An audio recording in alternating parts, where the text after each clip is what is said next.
Okay, this is this week's beginner fat loss program. So all we're going to do is Katie's going to do some step-ups. So notice that she hops a little bit more forward, so her back shin is closer to the bench. Come forward a little bit. So that just increases the angle of the knee. And she's going to do some step-ups here.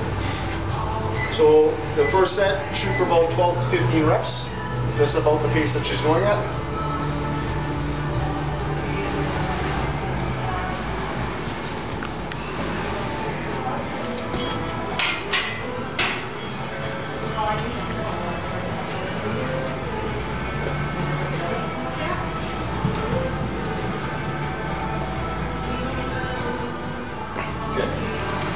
So just notice that her knee is staying in line with the toes.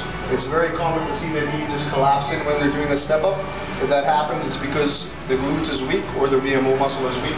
So what they want to do is, on the way up, aim to keep it as centered over the toe as possible, and when they're lowering it, keep it on the outside or make sure that the knee is tracking properly over the toe. Okay, stop that. Okay. So the next exercise in the series, after about 30 seconds to a minute rest, is flat dumbbell presses. So she's going to go about 3 seconds to lower the weight, 2 seconds to raise the weight, and she's going to shoot for about 15 reps.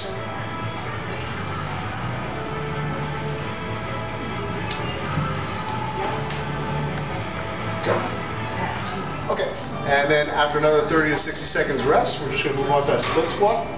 So as she comes down for about 3 seconds, notice that the knee is traveling in front of the toes. If the heel starts wanting to come up off the ground, all it means is that they need to walk their leg a little bit further. Okay, so her form is looking really good. A little bit of the hamstring should be touching a little bit of the calf on it. So same thing, keep to about 12 to 15 reps. And when you're done, stop, switch sides, don't take rest between the legs. And okay, that's good there. Okay, last exercise in the series is a one-arm row. Notice the starting position. Her hips are not right over top of the knee. She's actually sitting lower down on her heel. That takes a lot of stress off the low back. And there's also a slight arch in her low back. So if she were to move forward, it would have a tendency of wanting to put more force there to round her spine. That's why she's sitting nice and low. Still on this one, let's shoot for between 10 to 12 reps. And at the speed she's going at her spine. So getting a good extension of the arm and pulling the weight up till it almost touches you. Okay.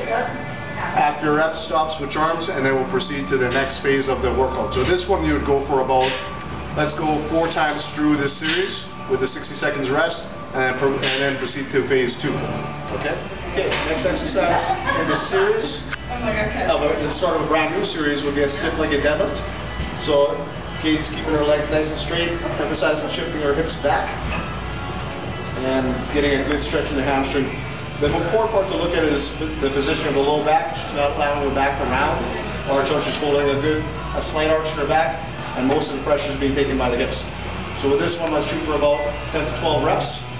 At 3 seconds down, 2 seconds up. 1, 2, good. Okay, next exercise would be a supinated rope curl. So the idea is to keep your elbows pointed in line with the pulley, so it's pretty much the stress is at 90 degrees. And to try to supinate and extend the hands as much as you can. So after the stiff-legged deadlifts, 12 to 15 reps of the supinated rope curl. Okay, that's good. Set it down. Okay, after the supinated rope curl, take about 60 seconds worth of rest. Move on to the lying hamstring curl. Notice her toes are pointed. Actually, Katie, just keep your toes pointed throughout the whole motion. So just keeping your toes pointed will increase the stress on the hamstrings. If your calves start cramping, lighten the weight for the first couple of workouts until your calves get used to it and the cramping pain goes away. They'll learn that you don't want to use them and your hamstrings will start to work a little bit harder. For this one, let's shoot for about 8 to 10 reps. Okay, so try to take 1 second up and about 5 seconds down. Okay, last exercise in the series would be just standing overhead rope extension.